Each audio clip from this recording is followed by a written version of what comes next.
Remain campaigners in Lincoln were left out in the cold on Wednesday when the big yellow Bollocks to Brexit bus got stuck on the A47. Anti-Brexit activist Graham Hughes of 3 Blokes in a pub still managed to get here by train. I found him in a pub. Well, the bus has been on this massive journey of the last 2 weeks. It's travelled all around the UK, it's travelled to Brussels, it's been over to Ireland and Northern Ireland. This morning I was on the bus from Newcastle to Durham. We got held up in Durham by the EDL, who stood in front of the bus and wouldn't move. They actually got under the tyres, they crawled under the bus. The police eventually moved them out of the way, but by then we were a little bit behind schedule. I took the train down here to Lincoln, hoping to meet the bus, and unfortunately the bus has been stuck in traffic, and it doesn't look like it's going to make it now.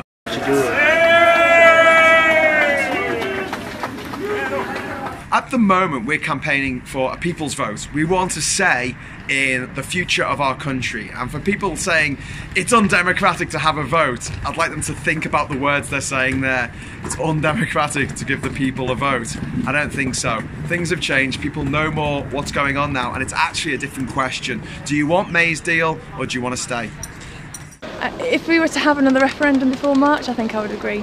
I think I'd go for it, and I think it's a better decision than what she's trying to do. In terms of practicalities, look, if the government want to, they can run things through really quickly. The bank bailout in 2008 took about a week. That was the first stage of committee, second stage of reading in the House of Commons, up to the House of Lords, back to the House of Commons, the committee stage, and assent from the Queen. They got it in about a week. So if we did that, it could be done very quickly. Also, the great news is, earlier this month we found out from the ECJ that Britain can unilaterally revoke Article 50, so we don't have to ask anyone's permission in order to just make it so that we don't actually leave the EU for a bit longer on. Nobody is in her position. She's a woman who is trying her best for the country. The worry is that there are vested interests who want us out of the EU, so I don't know, they have to pay less tax. I don't really know their motivation, but they just want to get us over that line, and then they can do what they like, which doesn't set things up very well for the future and our relationship with literally every other country in the world. I think they've messed it up, to be honest. They've had the opportunity to carry out what the people required, and she's just totally messed it up. If you voted to leave because you thought we were going to get more money for the NHS, that's not true. If you voted leave because you thought that your region would get more funding, that's not true. If you voted leave because you thought we'd get better trade deals with the rest of the world, that can't happen. Legally, it just can't happen. We've already got free trade deals with 1/3 of the world's entire wealth. That's the EU, plus Canada, Japan, a few other countries. Through the EU, we can't do a better deal than that. We just can't. And if you voted to leave because of immigration, well, most of the immigration to the UK over the last 30 years, 40 years has actually been from outside of the EU, and that's not going to stop. We have a situation here in Lincolnshire where there is a massive shortage of EU migrant workers in the farms.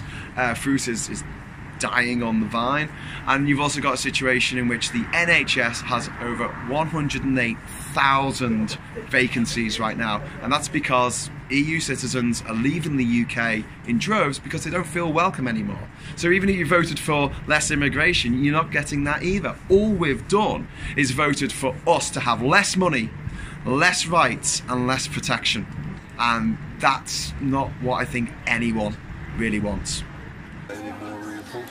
So we're on the Bollocks to Brexit bus, and we seem to have some company in Durham.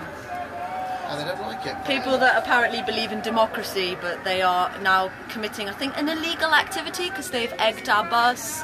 They're blocking our exit from the road. It's funny also how so many of them need to cover up their faces. It's almost like they don't want us to know who they are. Yeah, we've been to Newcastle, and we've done a bit at Newcastle. I mean, we got some hecklers, which we often do. But Maddie, who's Madeleine Occasion, one of the organisers of the bus, she went over and spoke to them, and that was generally all quite good-natured. And then we headed down to Durham, and it had already been out on the EDL Facebook pages and things that they were planning to protest against the bus effectively, and they were planning to throw eggs and things. So we changed our itinerary, and instead of going to our original destination, we went somewhere else, but they still managed to find us because it's a big yellow bus with Bollocks to Brexit written on it, so it's a bit conspicuous. But I was talking to some of the EDL people who were there, and you know, they're really angry, but they're just unfocused in their anger. They're just like, oh yeah, but I'm annoyed with the government for, I don't like the Tories, I don't like Labour, and they're not investing in us, and it's all going to immigrants and all this. And I'm like, what's this got to do with the EU? And they couldn't give me a straight answer. They think that the EU is to blame for all the problems that face modern Britain. And the weird thing is like, well, when we leave, do you think all those problems are going to go away? Because I think they're just going to get worse. Do you think they've been misled by certain people? They've been misled. These people have been misled by over 40 years of tabloid headlines talking absolute nonsense about the EU banning straight bananas or bendy bananas or something. It's just, and this othering it's called, which is to make us feel like it's them and us. So it's the EU doing this. It's the EU doing that. It's the EU forcing us to do this. When in reality, we are the EU. We have over 10% of the MEPs over there, which we directly elect. We have a veto over anything important. We're one of the 3 senior partners of the European Union, the biggest and most successful trading union the world has ever seen.